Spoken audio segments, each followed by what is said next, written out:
Welcome to another episode of GeekOutdoors.com. So Transformers: The War for Cybertron is an original Netflix anime series, and this is chapter 1 of a 3-part trilogy. And so the story of this takes place prior to the events of the original Transformers or Gen 1, so this is a prequel.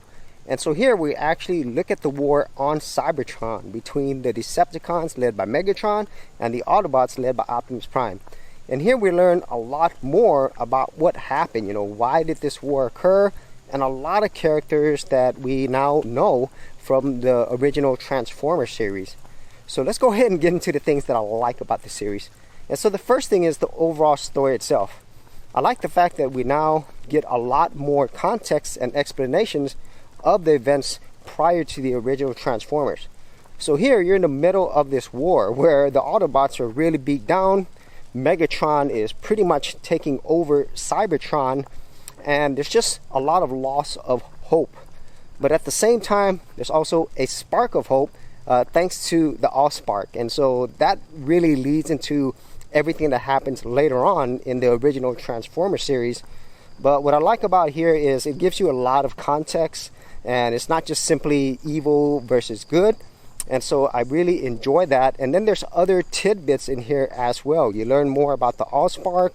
You learn more about the Guardians, things like that that I didn't really know about unless you're really into the whole Transformers world. And so the overall story itself, I did like that. And then the second thing is the overall characters. If you've been watching Transformers for a while, there's a lot of characters that you know and love. But what I did like about the series is they dug a little bit deeper, specifically with Megatron and Optimus Prime, meaning that they're just not simply good and bad.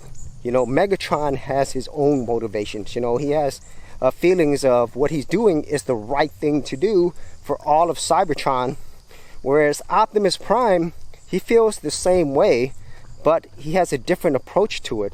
And what I really like about this is it made Megatron a much more interesting character and villain, and Optimus, I would say, more naive. And I did enjoy that. And then other things I like is some of the backstories of characters that we already know in the Transformers world, like Bumblebee, like Ratchet, and then other characters that you don't really hear or know much about, like Ultra Magnus or Elita. And so there's many other characters in here that you've probably not seen before or know of unless you're really familiar with the Transformers world. And of course, the Guardians and the Allspark. There's like characters behind all of those as well. And even though you don't get a lot of it, what is there, it's really cool, and it gets you more interested in the whole Transformers lore. And so that's the second thing.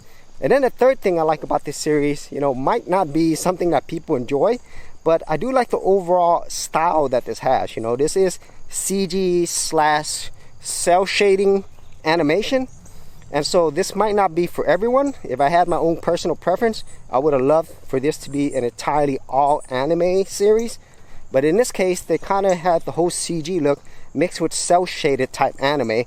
And so if you watch a lot of the Transformers series, you know that they had a lot of series that it was pretty much all CG. And so in this case, this is probably the best looking CG version of this. And of course, it has the anime elements as well. And so that is another thing that I did enjoy. And whenever they did have a lot of action and so forth, it looked good, and the overall details in the Transformers look really good as well. But I'm hoping in the future they might do an all purely anime version of this. And so those are like the three main things that I did enjoy about this series, and the way in which they left it off. I'm really looking forward to seeing the next chapter.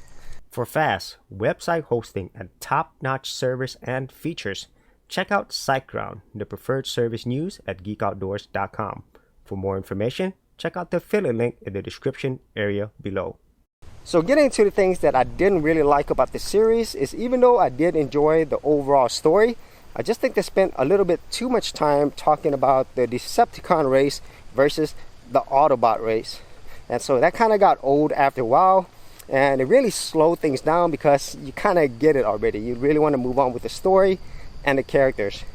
And then other things that were kind of odd is the fact that, the Autobots, they've never been to Earth, but yet they are in the shapes of vehicles, you know. And this kind of makes sense because obviously the Transformers is there to sell toys. That's really what the whole series is about. So it makes sense, but it kind of threw me off. And then finally, I would say some of the things that were really interesting didn't really come into the end of this 6-part series, such as the Guardians, other characters. Like I wanted to learn more about Elita, Jetfire, and so forth, and maybe more about Allspark.